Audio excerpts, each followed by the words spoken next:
Hi, welcome back to Making Sense Conversations. My name is Washeke Ndwati, and we continue the series on women and money. But today I'm going to go off script for a little bit because from the time I started this podcast, I said they're going to be about life, money, business. And today we're going to make it more about life because today I'm going through life. And I thought maybe I should wait till tomorrow, then do the podcast because today life is in my head. So I'm like, actually, no, let me talk about life. And if for one person, this is what you're going through, or this makes sense, so be it. I think we walk around with a lot of loss. People are losing something every day. It's loss of a friendship. It's loss of a relationship. It's loss of a job.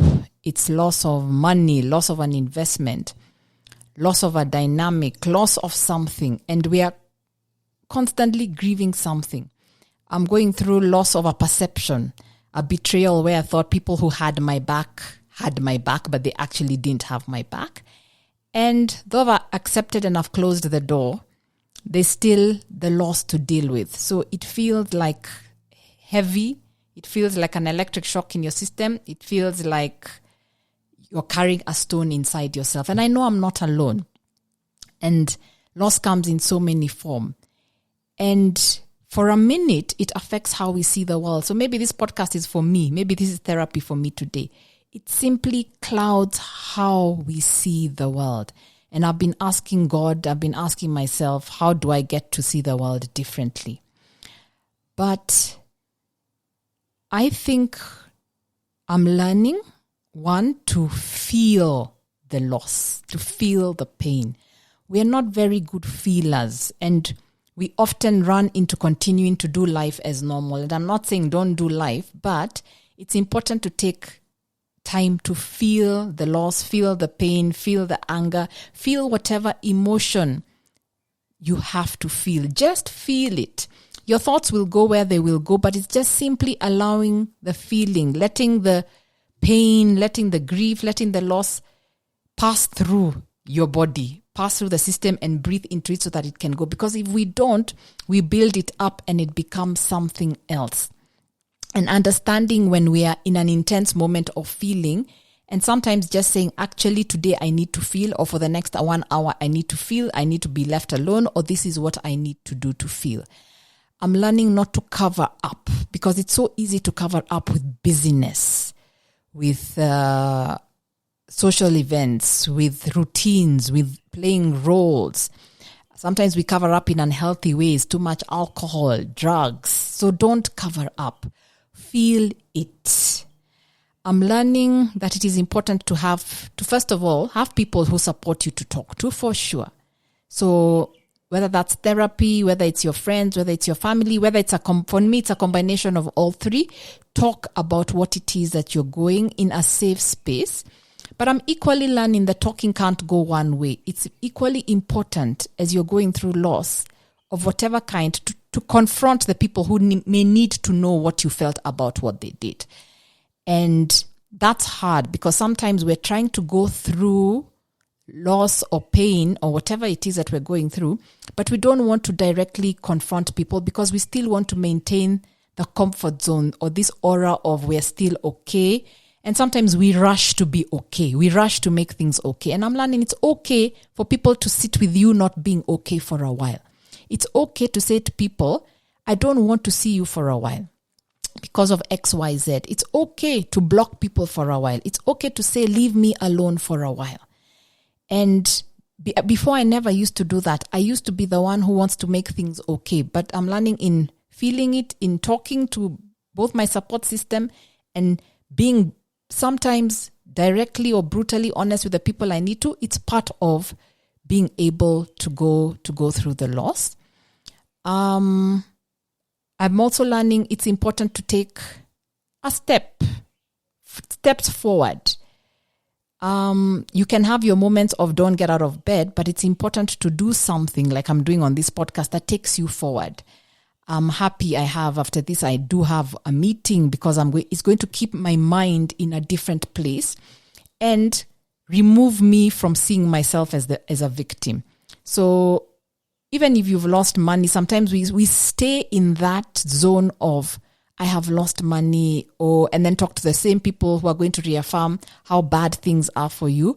But we need to do that step forward. So what's the next step? You lost money, so should I save? So what's the next step for me? It's doing the things where I thrive, doing the things where I'm in my power, doing the things where I know I am good at, because it reminds me that no matter the betrayal that came my way, I'm better than that. So for anyone out there, just take that step. It could be a moment with your children.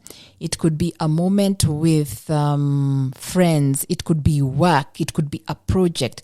But do that thing. You may not be able to do all 10 things, but do that thing that reminds you you are more than the circumstance you find yourself in or what actually happened to you.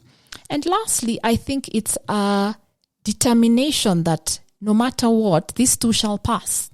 That no matter what, my story is going to be much bigger than this. So years later, when I look back, it will be like a footnote in my story, what has happened. So even in yours, it will be a footnote in your story, what other people have done to you.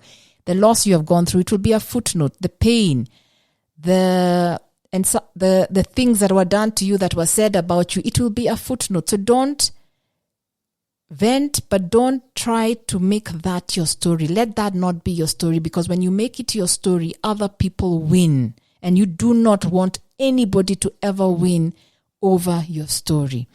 And for me, everything is grounded in my relationship with God. Everything is grounded in prayer. And for me, it's just really being able to spend quiet time with God, who continues to remind me who I am. He continues to remind me what lesson this has, continues to remind me that there's more, continues to remind me that He's in my life because He's a God of abundance. So dig deep into your faith and remind yourself why it is that you are still here. So I hope this has motivated you, and I hope it has hit the spot for some people. I know it's not directly related to money, but in a way it is, because when we don't deal with loss, pain, grief, whatever we're going through properly, it clouds the way we see life. And I started this podcast because I believe women should be all they should be. They should make all the money in the world that they are meant to make. They should be unapologetically wealthy. But if we keep getting these knocks, we will keep getting these knocks. They're not going to stop in life. But if we don't deal with them, they become how we see ourselves. And the most dangerous thing is to ever give anybody else the power to make you see yourself in a certain way, or make you see your opportunities in a certain way, or make you see your circumstances in a certain way. So when you go through the motions, feel the loss, talk to the right people, confront what you need to confront, see yourself as bigger, you end up ensuring that it doesn't tie you down.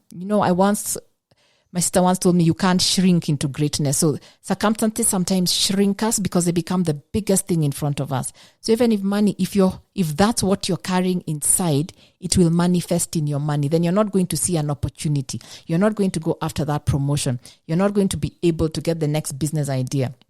You're not going to be able to take your business forward because you'll enter that meeting, but you're feeling small. How do you do great things when you're feeling small?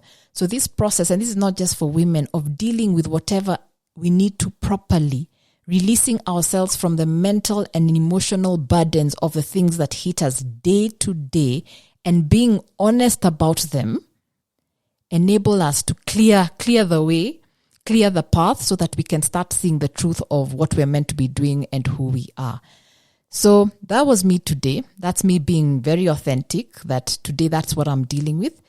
But I know this will mean something to somebody. So I decided, instead of delaying a podcast because I'm not feeling quite on a money conversation level, to just tell you the truth. And I hope my truth will enable you also to bring out your truth.